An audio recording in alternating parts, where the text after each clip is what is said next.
This is an awesome truck bed that Ronald put together with EMT conduit and maker pipe connectors. In today's video, I'm going to break down the design and we're going to walk through it and kind of talk about how he made it in case you want to recreate it or use some of the techniques to create something custom for your own camping adventures. So first of all, like I said, this is made with EMT conduit and maker pipe connectors. EMT conduit is a steel tubing you can get off the shelf at places like Lowe's, Home Depot, different hardware and home improvement stores. And it looks like he painted the conduit green, and it looks like he's using, I think this should be 3/4 inch EMT conduit, it looks like. So that's really cool. And it looks awesome with the green painted conduit and the black and then the silver connectors. Looks really cool, but we'll go ahead and break this down and kind of talk about a few different things. So first of all, I want to highlight most of the time whenever I look at builds and try to think about recreating them or how they were built, I look at the verticals. So if we look here, there is 6 verticals. We can't see the 2 that are in the back there, but those are there. And it looks like the design is basically just mirrored from one side to the other. And I really like the technique that he used here to create this kind of double-decker system. And I'm not entirely sure why he did that. I'm pretty sure it's for the mattress to go on top, and then there's storage underneath in this middle section here. But essentially, we can see here that he's using the maker pipe 4-way connectors on the ends. And like I said, there's one back there that's going to be mirrored. And then it looks like he's using the 90-degree connector here in the middle. Now, what's really cool is he's using this kind of in a unusual way, in the way that it's kind of flipped over, because normally we see people use the vertical piece of conduit running through the middle of the connector, and it's the vertical that's in their build doing that. But Ronald actually did it where the horizontal is running through the through part of the connection, which is really cool and a great technique, like I said, especially if you're doing what he did, which is break up this vertical span in order to create this double-decker layout that he's got for the bed frame. So essentially, he used the 4-way connector here to break this up, and this has the 2 vertical pieces, and it kind of separates those 2. Then he's got this horizontal piece that runs continuously from one side to the other.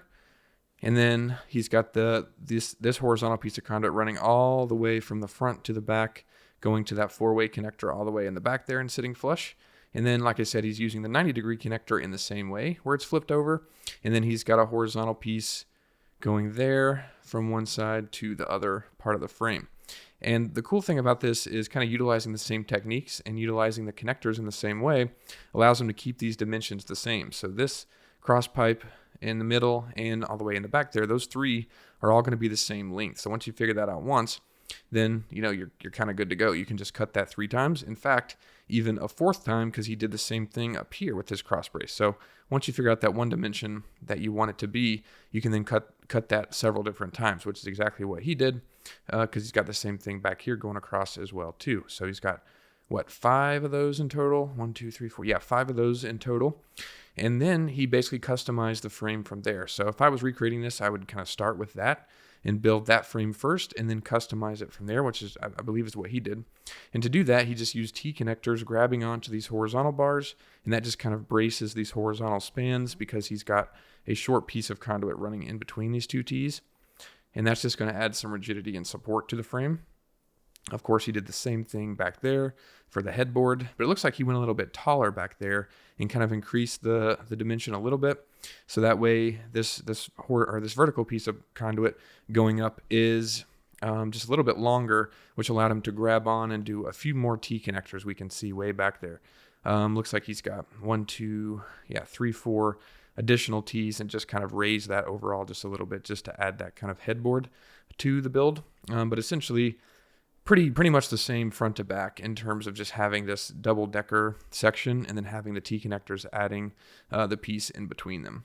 And then it looks like he used more T connectors here on top of these verticals on the front and the back. And that essentially just allowed him to have that cross brace and not have this horizontal piece that runs from the front to the back that we saw on the lower level. It just kind of stops there on the footboard and the headboard. So that's awesome. And then essentially just kind of customize the frame from there even more. Looks like he's got, I think, a piece of conduit going, let's see. Yeah, it looks like he actually created these panels, which I think is really cool. And he utilized some techniques, or one specific technique that we've talked about a little bit on the channel, which is using 1-hole straps flipped over to create panels that can pop out. Now, that's a pretty brave thing to do for a bed, but it looks like he used a bunch of them. We can see kind of throughout the frame. So I imagine it's holding up pretty well. And I think this lower one is a shelf, and then he's got the upper part that the mattress goes on. But he essentially created this kind of panel here that has a piece of conduit running from the front to the back. And then he's grabbing on to that with T connectors going from side to side. Kind of hard to see with all the lines we got going on here, but essentially created these panels custom to fit inside of the open rectangle of the framework. And those panels just snap in place thanks to the one-hole straps that he's using on the frame there. And I'm not entirely sure what he's using for the board. It kind of looks like that composite.